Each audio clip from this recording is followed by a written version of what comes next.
ಎಲ್ರಿಗೂ ನಮಸ್ಕಾರ. ನಾನು ನಿಮ್ಮ ಮೇಘ ಆತ್ರೇಯ. ವೆಲ್ಕಮ್ ಟು ASRS ಮನಿ ಮಂತ್ರ ಕನ್ನಡ ಯೂಟ್ಯೂಬ್ ಚಾನಲ್. ಇವತ್ತು ನಮ್ಮ ಜೊತೆ ನಮ್ಮ ಅನಂತ ಶ್ರೀರಾಮ ಗುರುಜಿ ಅವರಿದ್ದಾರೆ. ಗುರುಜಿ, ವೆಲ್ಕಮ್ ಟು ಅವರ್ ಶೋ. ನಮಸ್ತೆ ಅಮ್ಮ. ಕನ್ನಡ ನಾಡಿನ ಎಲ್ಲ ಜನತೆಗೂ ನಮ್ಮ ಮನಿ ಮಂತ್ರ ಕುಟುಂಬದ ಕಡೆಯಿಂದ ನಮಸ್ಕಾರಗಳು. ಇವತ್ತು ನಾನು ಸದ್ಯಕ್ಕೆ ನಾನೇನು ಕ್ವೆಶನ್ಸ್ ತೊಗೊಂಡು ಬಂದಿಲ್ಲ, ನಿಮ್ಮ ಹತ್ರನೇ ಕೇಳೋಣ ಅಂತ ಬಂದಿದ್ದೀನಿ. ಇವತ್ತು ನೀವು ಆಲ್ರೆಡಿ ಹೇಳ್ತಿದ್ರಿ ಒಂದಷ್ಟು ಮಾತಾಡಬೇಕಿದೆ ನಮ್ಮ ಜನಗಳ ಜೊತೆ, ಅವ್ರ ಜೊತೆ ಒಂದಷ್ಟು ಕಮ್ಯುನಿಕೇಟ್ ಮಾಡೋದಿದೆ ಬೇರೆ ವಿಷಯಗಳನ್ನ ಅಂತ.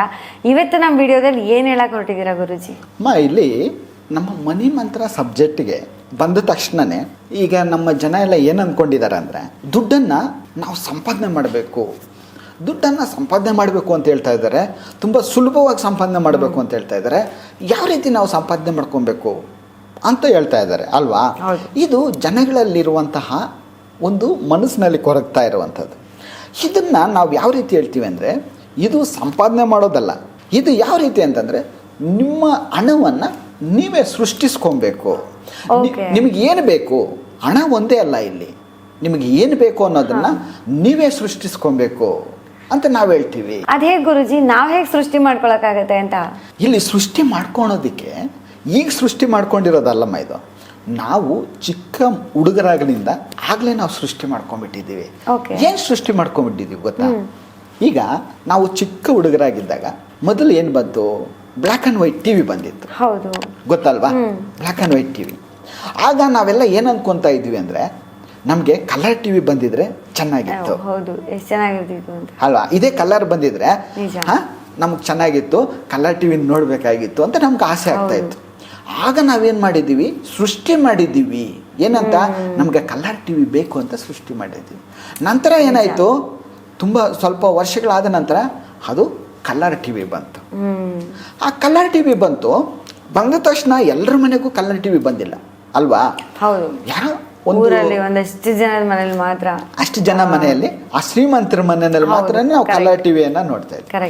ಅಲ್ಲಿ ಹೋಗಿ ಎಲ್ಲರನ್ನು ನೋಡಿ ಆ ಟಿವಿಯನ್ನು ನೋಡೋದು, ಅದರಲ್ಲಿ ಸೀರಿಯಲ್ ಬರೋದನ್ನು ನಾವು ನೋಡ್ತಾ ಇದ್ವಿ ಅಲ್ವಾ? ಅಲ್ಲಿ ನಾವು ಏನನ್ನ ಸೃಷ್ಟಿ ಮಾಡಿದ್ದೀವಿ ಅಂದರೆ, ಅಲ್ಲಿ ಒಂದು ಸೃಷ್ಟಿ ಮಾಡಿದ್ದೀವಿ. ಯಾವ ರೀತಿ ಅಂತಂದರೆ, ಇದೇ ಟಿವಿ ನಮ್ಮನೆಗೂ ಬಂದರೆ ಚೆನ್ನಾಗಿರ್ತಾ ಇತ್ತು. ಹೌದು ಅಲ್ವಾ? ನಮ್ಮನೇಲಿ ಇದ್ರೆ ನಾವು ಇಲ್ಲಿ ತನಕ ಬಂದು ಬೇರೆಯವರ ಮನೆಯಲ್ಲಿ ನೋಡುವಂತ ಅವಶ್ಯಕತೆ ಇಲ್ಲ. ನಮ್ಮನೆಗೆ ಬಂದರೆ ಚೆನ್ನಾಗಿರುತ್ತೆ ಅಂತ ನಾವು ಅಲ್ಲಿ ಸೃಷ್ಟಿ ಮಾಡಿದ್ದೀವಿ. ಆ ಸೃಷ್ಟಿ ಏನಾಯಿತು? ಸ್ವಲ್ಪ ವರ್ಷಗಳ ನಂತರ ಪ್ರತಿಯೊಬ್ಬರ ಮನೆಯಲ್ಲೂ ಕಲರ್ ಟಿವಿ ಅಂತ ಬಂತು. ನಂತರ ನಾವು ಇನ್ನು ಏನು ಸೃಷ್ಟಿ ಮಾಡ್ಕೊಂಡಿದ್ದೀವಿ ಅದೇ ರೀತಿ ಅಂತಂದರೆ, ನಮಗೆ ಒಂದು ಕಾರ್ ಬೇಕು, ನಮಗೆ ಒಂದು ಬೈಕ್ ಬೇಕು ಅಂತ ನಾವು ಆ ಬೈಕ್ ಹೋಗ್ತಾ ಇದ್ದರೆ ನಾವು ಅದನ್ನು ನೋಡಿದ್ದೀವಿ. ನಾನು ಈ ಥರ ಬೈಕ್ ತೊಗೊಳ್ಬೇಕು ಅಂತ ನಮ್ಗೆ ಆಸೆ ಬಂದಿದೆ ಅಲ್ವಾ? ಅಲ್ಲಿ ಸೃಷ್ಟಿ ಅನ್ನೋದು ನಡೆಯಿತು. ನಂತರ ಒಂದು ಕಾರನ್ನು ನೋಡಿದ್ದೀವಿ, ಆ ಕಾರನ್ನು ನಾನು ತೊಗೊಳ್ಬೇಕು ಅಂತ ಏನಾಗಿದೆ? ಅಲ್ಲಿ ಸೃಷ್ಟಿ ಕ್ರಿಯೆ ಅನ್ನೋದು ಪ್ರಾರಂಭವಾಗಿದೆ. ಈ ರೀತಿ ಏನಾಗಿದೆ ಅಂತಂದರೆ, ನಾವು ದುಡ್ಡನ್ನು ಅಷ್ಟೇ ನಾವು ಅಲ್ಲೇ ಸೃಷ್ಟಿ ಮಾಡ್ಕೊಂಡ್ಬಿಟ್ಟಿದ್ದೀವಿ. ಈಗ ನಾವು ಅಂತ ಇದ್ದೀವಿ ಏನಂತ? ನಾನು ದುಡ್ಡು ಸಂಪಾದನೆ ಮಾಡಬೇಕು, ನಾನು ದುಡ್ಡು ಸಂಪಾದನೆ ಮಾಡಬೇಕು. ಆ ಸೃಷ್ಟಿಯಾಗಿರೋದು ಏನಾಗಿದೆ ಅಂದರೆ ಅಲ್ಲೇ ಇದ್ದು ಆಗಿದೆ. ನಾವು ಅದನ್ನು ಮರೆತು ಬಿಟ್ಟಿದ್ದೀವಿ. ಅದನ್ನು ನಾವು ಹೊರಗಡೆ ತಂದಿಲ್ಲ.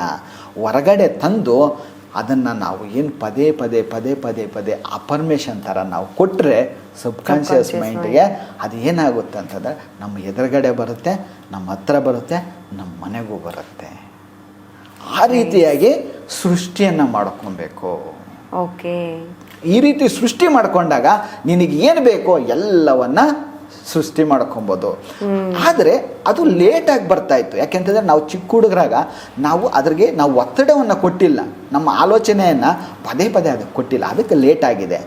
ಈಗ ನಾವು ಬೇಗನೆ ಅದಕ್ಕೆ ಒತ್ತಡವನ್ನು ಕೊಟ್ಟಾಗ ಅದು ಬೇಗನೆ ಬರೋದಕ್ಕೆ ದಾರಿ ಆಗುತ್ತೆ. ಈ ರೀತಿಯಾಗಿ ನಾವು ಸೃಷ್ಟಿ ಮಾಡ್ಕೊಂಡಿದ್ದೀವಿ.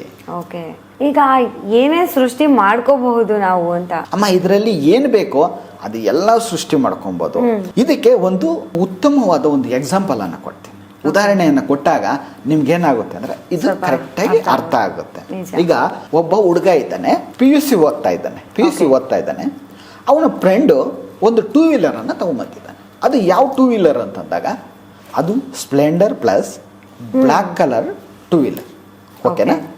ಒಮ್ಮೆ ಏನಾಗಿದೆ ಅಂತಂದರೆ, ಆ 2 ವೀಲರ್ನಲ್ಲಿ ತನ್ನ ಫ್ರೆಂಡನ್ನು ಕರ್ಕೊಂಡು ಒಂದು 2 ಅವರು ಅದರಲ್ಲಿ ಟ್ರಾವೆಲ್ ಮಾಡಿದ್ದಾರೆ. ಆ ಟ್ರಾವೆಲ್ ಮಾಡಿದಾಗ ಈ ಹಿಂದೆ ಕುಳಿತಿದ್ನಲ್ವಾ ಫ್ರೆಂಡು, ಅವನ ಆಲೋಚನೆ ಏನಿತ್ತು ಅಂತಂದರೆ, ನಾನು ಇದೇ ರೀತಿಯಾದಂಥ ಒಂದು 2 ವೀಲರನ್ನು ತಗೊಂಡೆ. ಕಲರ್ ಯಾವ್ದಿರಬೇಕು? ಬ್ಲ್ಯಾಕ್ ಕಲರ್ ಇರಬೇಕು. ಯಾವ ಗಾಡಿ ಆಗಿರಬೇಕು? ಸ್ಪ್ಲೆಂಡರ್ ಪ್ಲಸ್ಸೇ ಆಗಿರಬೇಕು. ನಾನು ಈ ಗಾಡಿಯನ್ನು ತೊಗೊಬೇಕು ಅಂತ ಅವನೇನು ಮಾಡಿದ್ದಾನೆ, ಅಲ್ಲಿ ಸೃಷ್ಟಿಯನ್ನು ಮಾಡ್ಕೊಂಡ್ಬಿಟ್ಟಿದ್ದಾನೆ. ಅವನ ಮನಸ್ಸಿನಲ್ಲಿ ಸೃಷ್ಟಿ ಮಾಡಿದ್ದಾನೆ. ಅದು ಏನಾಯಿತು ಅಂತಂದರೆ, ನಾವು ಕಣ್ಣಲ್ಲಿ ನೋಡಿರುವಂತಹ ಉದಾಹರಣೆ ಕೊಡ್ತಾ ಇರೋದಿದು. ನಂತರ ಏನಾಯಿತು ಅಂದರೆ, ಕರೆಕ್ಟಾಗಿ 1 ವರ್ಷ 6 ತಿಂಗಳ ಆದ ನಂತರ ಅದೇ ಸ್ಪ್ಲೆಂಡರ್ ಪ್ಲಸ್ ಬೈಕನ್ನು, ಬ್ಲ್ಯಾಕ್ ಕಲರ್ ಸ್ಪ್ಲೆಂಡರ್ ಪ್ಲಸ್ ಬೈಕನ್ನು ತೊಗೊಂಬಂದಿದ್ದಾನೆ. ಅವ್ರ ಅಣ್ಣ ಗಿಫ್ಟ್ ಹಾಕಿ ಕೊಟ್ಟಿದ್ದಾನೆ. ಇವನು ತಗೊಂಡಿಲ್ಲ, ಇವನು ಕಾಸು ಕೊಟ್ಟು ತಗೊಂಡಿಲ್ಲ. ಅವ್ರ ಅಣ್ಣ ಇವನ ಬರ್ತ್ಡೇಗೆ ಗಿಫ್ಟ್ ಹಾಕಿ ಕೊಟ್ಟಿದ್ದಾನೆ. ಇಲ್ಲಿ ಇವನು ಅಮೌಂಟ್ ದುಡ್ಡು ಕೊಟ್ಟು ತಗೊಂಡ ಇಲ್ಲ, ಅವನಿಗೆ ಬೇಕಾಗಿದ್ದು ಸಿಕ್ತು. ಎಲ್ಲಿ? ಆ ಸೃಷ್ಟಿ ಅನ್ನೋದು ಅಲ್ಲಿ ನಡೆಯಿತು. ನಂತರ ಇನ್ನೊಬ್ಬ ಫ್ರೆಂಡ್ ಇದ್ದಾನೆ.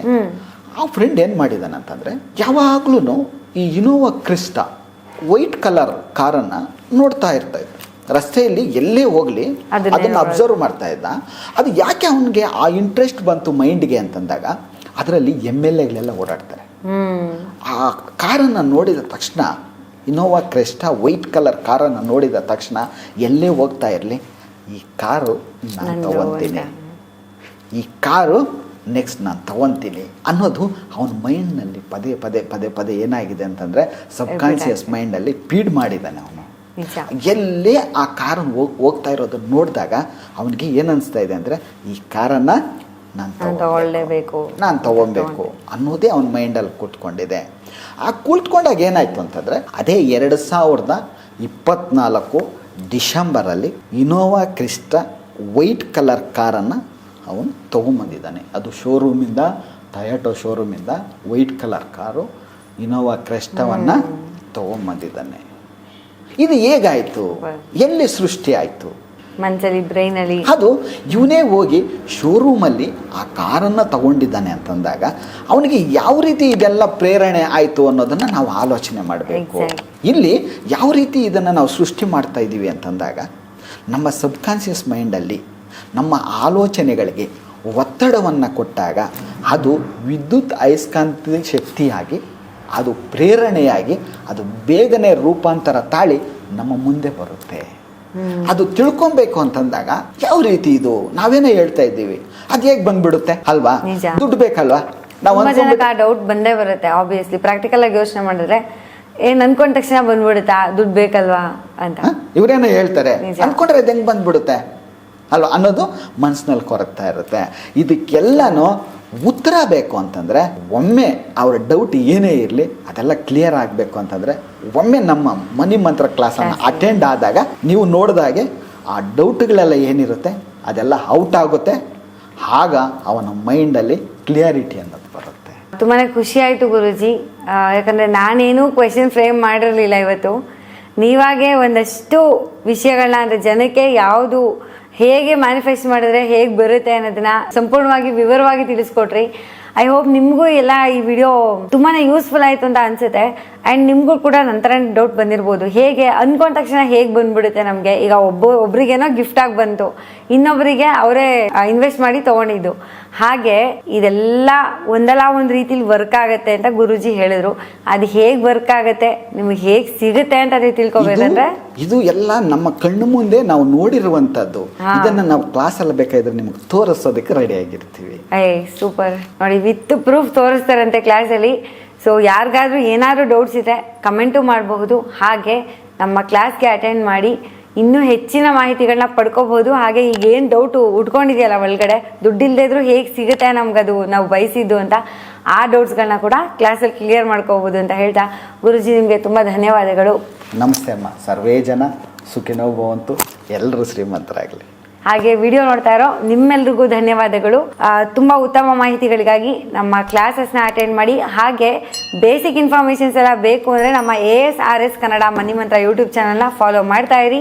ನಿಮಗೆ ತುಂಬಾ ಒಳ್ಳೊಳ್ಳೆ ಇನ್ಫಾರ್ಮೇಷನ್ ಹಾಗೆ ಸರಳವಾದ ಪರಿಹಾರ ಮಾರ್ಗಗಳು ಸಿಗ್ತಾ ಹೋಗುತ್ತೆ. ಧನ್ಯವಾದಗಳು.